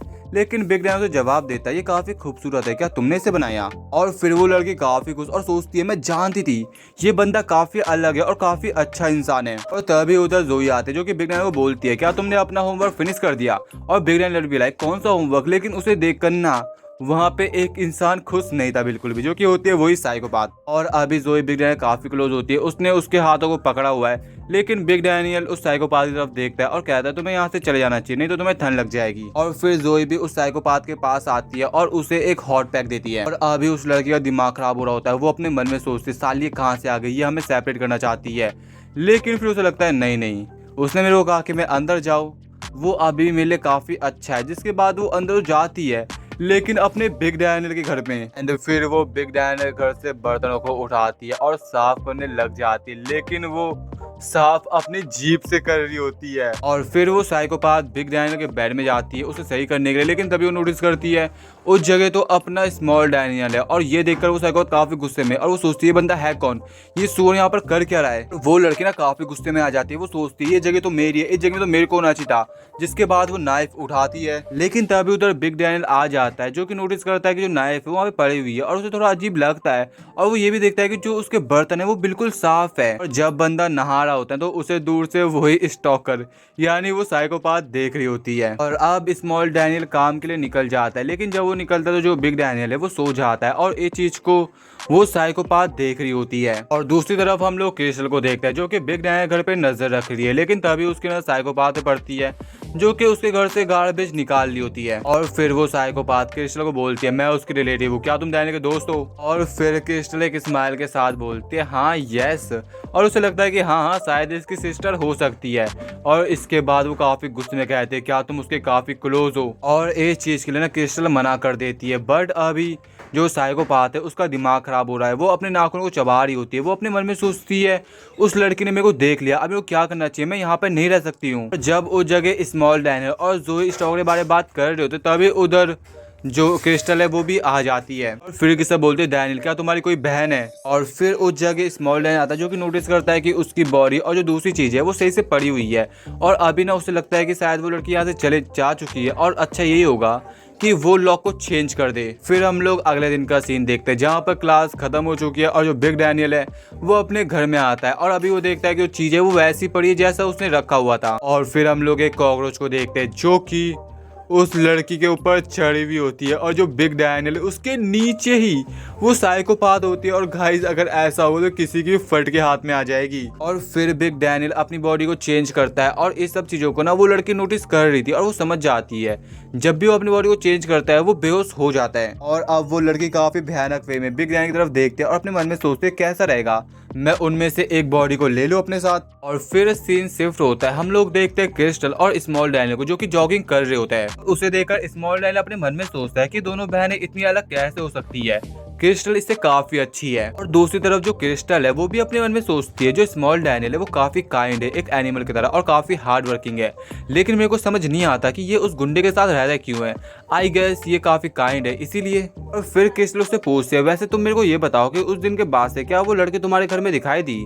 तो स्मॉल डैनियल मना कर देता है और उससे पूछता है वैसे उसे पता कैसे चला कि वो वहां पर रहता है। और क्रिस्टल थोड़ी नर्वस हो जाती है और कहती है अरे जो उस दिन तुम इनो को फूड दे रहे थे ना तब मैं तुम्हारा घर देख लिया था। और अभी जो दोनों का प्लान है वो होता है अपनी बॉडी को चेंज करके स्कूल जाने का। और फिर क्रिस्टल उसे उसके घर भी छोड़ती है और उसे एक स्माइल देती है, लेकिन ये चीज दूर से वो साइकोपाथ देखती है जिसको बिल्कुल भी अच्छा नहीं लगता। उसे ऐसा लगता है कि शायद ये बंदी उसका बंदा चुराना चाहती है उससे। और जब स्मॉल डैनियल स्कूल के लिए निकलता है तभी उसे लेने के लिए जोई आ जाती है, और ये चीज दूर से वो साइकोपाथ भी देख रही है जिसका दिमाग खराब। वो अपने मन में सोचती है इतनी सारी लड़कियां उसके करीब क्यों आ रही है, उस पर इंटरेस्ट क्यों ले रही है। लेकिन तभी वो अपने फोन में कुछ ऐसा देखती है जिसको देखकर वो एक डेविल स्माइल देती है, और इसका मतलब कुछ तो गड़बड़ होने वाली है। और जब ये स्टॉकर वाली बात ली को पता चलती है वो काफी शॉक्ड। वो बिग डैनियल को बोलता है भाई तेरे को एक लड़की स्टॉक कर रही है, तो काफी कमाल का यार, मेरे को भी ऐसी लड़की स्टॉक करती ना, मेरे मजे ही मजे थे। दूसरी तरफ जय भी बिग डैनियल के पास आता है जो कि उसके हाथों में उससे एक बॉक्स कर देता है बिकॉज उसने ये स्टॉकर वाली बातें सुन ली थी। और फिर बंदा देखता है एक रिंग को जो कि उसके हाथ में अपने यहाँ पे लगी हुई होती है, और ये वही रिंग है जो उस साइकोपाथ ने उसे दिखाई थी। और फिर बंदा अपने घर जाता है और देखता है जो उसकी दूसरी बॉडी है वो घर में है ही नहीं। अभी बंदे को ऐसा लगता है कि शायद वो साइकोपाथ कहीं छुपी हुई है, जिसके बाद वो डंडा उठाता है एंड उसे ढूंढने लग जाता है। और तभी उसकी नजर एक जगह पड़ती है एंड जैसे ही वो उस जगह नीचे देखता है उस जगह डर्टी डायपर्स होता है जहाँ से काफी बदबू आ रही होती है। और तभी उसके पीछे वो साइकोपाथ आती है जो कि उसे इलेक्ट्रिक शॉक दे देती है। और जैसे बिग डैनियल की आंखें बंद होती है वैसे ही स्मॉल डैनियल की आंखें खुलती है जहाँ पर साइकोपाथ ने उसका भी गेम बजा रखा है। उसके हाथों पैरों उसका मुंह उसकी आंख सब बंद कर रखा है। और अभी वो साइकोपाथ काफी खुश होती है और नहा के आए भी होती है। और अभी उसका प्लान होता है डैनियल के साथ कुछ करने का, जो तुम समझ गए होगे। इधर जो स्मॉल डैनियल है वो खुद को छुड़ाने की कोशिश करता है, लेकिन वो नोटिस करता है कि जो उसका फ्लोर है वो टाइल से बना हुआ है, जिसके बाद वो अपने आप को टाइल से मारता है, जिससे टाइल टूट जाती है और उसके पास एक टाइल का टुकड़ा आता है। और अभी फाइनली बंदा छूट चुका है और फिर वो अपने आसपास देखता है, उसी की फोटो होती है। और फिर सीन शिफ्ट होता है, हम लोग पुलिस स्टेशन को देखते हैं, जहाँ पर एक पुलिस वाला बोलता है, क्या जो तुम्हारा दोस्त है वो किडनैप हो गया? एक लड़की ने तुम्हारे घर को तोड़ा, उसके बाद उसे टीजर से नॉक किया और किडनैप कर लिया। और फिर स्मॉल ने बताया, हाँ हाँ ये सही हुआ है। और फिर जैसे ही वो अपना एड्रेस बताता है, वैसे ही पुलिस वाले उसे थोड़ा छिड़के देखते हैं और बोलते हैं उस जगह जाने में तो हमें कम से कम 1 घंटा तो लगेगा ही। और क्योंकि उन्हें यकीन नहीं हो रहा होता कि जो स्मॉल डैनियल है वो उस जगह से इस जगह इतनी जल्दी आ पाया। फिर पुलिस ऑफिसर से कहता है, बच्चे तेरे से अल्कोहल की स्मेल आ रही है, क्या तूने पिया विया तो नहीं है? और स्मॉल ने जवाब दिया, नहीं नहीं मैंने नहीं पिया। और वो ऑफिसर कहता है, तू झूठ बोल रहा है, तेरा स्कूल का तुम को ये बता पहले। और फिर स्मॉल डैन ने जवाब देता है, मैं स्कूल जाता ही नहीं हूँ। और अभी उन ऑफिसर्स को स्मॉल डैन की बातों पर बिल्कुल भी विश्वास नहीं होता, जिसके बाद वो उसे उसके पेरेंट्स को बुलाने को कहते हैं, लेकिन स्मॉल ने जवाब दिया, नहीं नहीं ये सच नहीं है, मेरी प्लीज हेल्प कीजिए। लेकिन अचानक से बंदा बेहोश हो जाता है और उसके बाद बिग डैनियल की आंखें खुलती है, जहाँ पर उसके सामने ही उसकी बंदी होती है। और अभी उसने स्मॉल डैनियल को बांधा हुआ है और देखकर ऐसा लग रहा होता है कि उस पर कोई काला जादू होने वाला है। और फिर वो साइकोपाथ से कहती है, आज तो हमारा शादी का दिन है। और अभी बिग डैनियल उसे ये सब कलेश करने को मना कर रहा होता है, इवन वो इस चीज को मेंशन करता है कि उसने उसके दोस्त को ले लिया, ये एक क्राइम है। लेकिन फिर वो लड़की काफी डेविल स्माइल देती है और कहती है, तुम्हारा दोस्त, मैं तुम्हारा सीक्रेट जानती हूँ, तुम्हारे पास 2 बॉडीज है। जो सुनकर ही बिग डैनियल की फट जाती है और वो सोचता है, ये बंदी ये सारी बातें जानती कैसे है? और बिग डैनियल को ऐसा लगता है कि शायद ये बंदी तुक्का मार रही है। और इसके बाद उसे कहता है, ये तुम क्या बकवास कर रही हो, कोई भी तुम्हारी बातों पे यकीन नहीं करने वाला। और फिर बंदी कहती है, तुम्हारे पास 2 बॉडीज है और जब तुम अपनी दूसरी बॉडी को स्लैप करते हो तब तुम अपनी बॉडी को चेंज कर पाते हो, मैं सब जानती हूँ बच्चे। और फिर बिग डैनियल अपने मन में सोचता है, ठीक है ये गलत है, इसने मेरे को बस स्लैप मारते हुए देखा हुआ है, लेकिन ये जानती नहीं कि जो स्लीप है वो उसकी दूसरी रिक्वायरमेंट है। और फिर बिग डैनियल अपने आसपास की चीज़ों को नोटिस करता है और सोचता है कि जो ये जगह है वो पहले वाली जगह से काफ़ी डिफरेंट है, जहाँ पर मेरी बॉडी किडनैप हुई थी। मेरे को पता लगाना पड़ेगा मैं कहाँ पर हूँ। और इसके बाद वो काफ़ी प्यार से कहता है, डार्लिंग हम लोग अभी है कहाँ पर? और फिर वो काफ़ी कुछ वो कहती है, ये हमारा नया घर है जो मैंने डेकोरेट किया है। और फिर बिग डैनियल पूछता है, ये वैसे घर कौन से एरिया में आता है, क्या तुम एड्रेस जानती हो? और फिर वो साइकोपाथ काफी गुस्से में कहती है, भागने की ट्राई मत करना, मैं तुम्हारे साथ पूरी जिंदगी बिताना चाहती हूँ। और फिर बिग डैनियल कहता है, अगर ऐसा है तो मैं तुमसे शादी नहीं करने वाला। और फिर वो साइकोपाथ रोने लग जाती है और कहती है, ऐसा इसीलिए बिकॉज मैं बदसूरत हूँ, जो सभी मर्द है वो एक जैसे होते हैं, मेरे को ऐसा लगा तुम अलग हो, लेकिन कुछ है ही नहीं ऐसा। और फिर स्मॉल डैनियल बोलता है, बिग डैनियल बोलता है, नहीं नहीं ऐसी बात नहीं, मेरे कहने का ये मतलब नहीं है। और फिर साइकोपाथ कहती है, तब फिर मुझसे शादी करो। और फिर वो उसे कहती है, तुमने कहा था ना कि जो कपल्स है वो सीक्रेट्स नहीं रख सकते, जिसके बाद सामने से वो उसे इलेक्ट्रिक शॉक दे देती है। जिसके बाद स्मॉल डैनियल की आंखें खुलती है और वो उस जगह बुलाता है क्रिस्टल को। और जो वहाँ पे ऑफिसर्स है ना वो क्रिस्टल से काफी प्यार से एंड उसकी बात मान जाते हैं। बाद में जब स्मॉल डैनियल क्रिस्टल को थैंक यू बोलता है तो क्रिस्टल शर्मा जाती है और बोलते है, कोई दिक्कत नहीं, तुम तो ठीक हो ना। और अब जैसे स्मॉल डैनियल उसे सारी सिचुएशन एक्सप्लेन करता है तो क्रिस्टल भी उसकी हेल्प करने के लिए रेडी हो जाती है। और फिर स्मॉल डैनियल उसे कहता है, अगर तुम्हें कुछ भी पता चल जाए मेरे को कांटेक्ट कर देना, मैं इसके बदले तुम्हें पैसे भी दूंगा। और यहाँ पर वो क्रिस्टल को पैसे देने की बात कर रहा है। और क्रिस्टल कॉल करती है कोजी को और कहती है, मैं तेरे को एक नंबर दे रही हूँ, तू मेरे को उसकी लोकेशन बता। और कोजी भी तेरे को अचानक से क्या हो गया? और फिर वो पुलिस के बात करती है, जिसके बाद कोजी को उसकी बात माननी पड़ती है। एंड अभी क्रिस्टल काफी गुस्से में वो अपने मन में सोचती है, उसकी हिम्मत कैसे हुई मेरे डैनियल को बुली करने की। और अभी जो स्मॉल डैनियल है वो भी किसी को कॉल लगाता है और जैसे सामने वाला कॉल उठाता है, बंदा चिल्लाते हुए कहता है, हेलो क्या आप बीओसी की में? और सामने वाला बंदा कहता है, हाँ भाई हाँ, मैं फास्ट डिलीवरी से हूँ। और जो पहले उस साइकोपाथ ने नूडल्स मंगाए थे उस रेस्टोरेंट के ओनर को स्मॉल ने कॉल करा हुआ है और वो उससे उसका लोकेशन पूछता है कि जो डिलीवरी थी वो किस लोकेशन में गई थी। और जो क्रिस्टल है उसे भी उस साइकोपाथ की लोकेशन मिल चुकी है, लेकिन अभी वो कुछ ऐसा देखती है ना,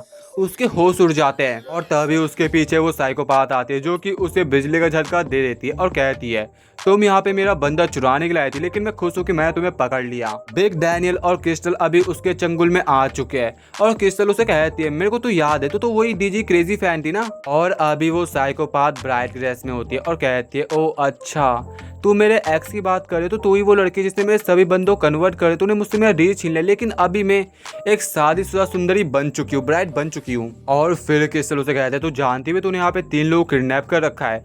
और फिर वो नाच लग जाते, बोले 3 लोग, अच्छा तो सुअर की बात कर रही है। और इसके बाद ना वो अपना पास्ट उससे थोड़ा बताते जहाँ पर लोग उसे बदसूरत समझते थे और कोई भी उससे बात नहीं करता था। और यहाँ पर ना वही सेम चीज़ वो उस स्मॉल डैनियल के साथ कर रही है, उसे उल्टा सीधा कह रही होती है। फिर क्रिस्टल उसे कुछ ऐसा बोलती है जो कि उसके होश उड़ा देता है। क्रिस्टल कहती है तुम बदसूरत थी और तुम्हारे साथ डिस्क्रिमिनेट हुआ, लेकिन तुम भी केवल हैंडसम लड़कों को ही पसंद करती हो और मैं तुम जैसे लोगों से बहुत मिली हूँ जो कि बुक को उसके कवर से जज करते हैं, वो कीड़े जो कि तुम्हारा फेस देखकर तुम्हें अप्रोच करते हैं और तुम भी उन्हीं के तरह हो। इंडियन देखा जाए तो तुम भी लोगों को उनका फेस देखकर ही जज करती हो, पसंद करती हो। और ये बात ना उसके होश उड़ा दी है। और अभी उस साइकोपाथ का दिमाग खराब होता है और वो अपना इलेक्ट्रिक टीजर लेके उसकी तरफ आगे बढ़ते और कहते कमीनी तेरी हिम्मत कैसे हुई। लेकिन अचानक से वो रुक जाती है बिकॉज वो देखती है उस जगह एंट्री होती है अपने स्मॉल डैनियल की, जो कि पहले से काफ़ी ज़्यादा चेंज हो चुका है। फिर हमें पास्ट का सीन दिखाया जाता है जहाँ पर जो वो रेस्टोरेंट का ओनर है वो स्मॉल डैनियल पे ट्रस्ट करता है और उससे वो लोकेशन बता देता है जहाँ पर उनकी डिलीवरी हुई थी। और जिस घर में उसे बंदी बना रखा है वो उसी का घर होता है। और अपने स्मॉल डैनियल को यकीन नहीं हो रहा होता बिकॉज जो उसके घर का इंटायर इंटीरियर है वो पूरा बदल चुका है। और फिर वो साइकोपाथ स्मॉल डैनियल की तरफ मोमबत्ती फेंकती है जिसको बंदा डॉज कर लेता है, लेकिन उसी के नीचे वो साइकोपाथी जो कि उसे इलेक्ट्रिक शॉक दे देती है। और इसके बाद आगे खुलती है अपने बिग डैनियल की और जो क्रिस्टल है वो उसके लिए रो रही होती है। और फिर क्रिस्टल चिल्लाते हुए कहते हैं डैनियल के साथ ऐसा मत करो, प्लीज रुक जाओ, तुम एक पागल स्टॉकर हो। और ये सुनने के बाद उस स्टॉकर का दिमाग खराब और फिर वो क्रिस्टल की तरफ भी आगे बढ़ती है, लेकिन तभी बीच में अपना small Daniel I mean big Daniel आता है जो कि उसे बचा देता है। और अभी बंदे की हालत ख़राब होती है, लेकिन वो उसे कहता है उसे छूना भी मत, जो भी करना है तुम्हें मेरे साथ करो, तुम यहाँ पर इनोसेंट लोगों को हार्म नहीं पहुँचा सकती। और फिर वो साइकोपाथ रोते हुए कहती है डार्लिंग तुम मेरे साथ चीट कर रहे हो। जिसके बाद वो उसे अपनी फोटो दिखाती है एंड देन उसी फोटो को उसके मुंह पे मारती है। और अभी उस साइकोपाथ ने बिग डैनियल का मार मार के हालत खराब कर दिया है। और वो उसे कहते हैं तुम मुझसे सॉरी क्यों नहीं मांगते, मैं तुम्हें माफ़ कर दूंगी।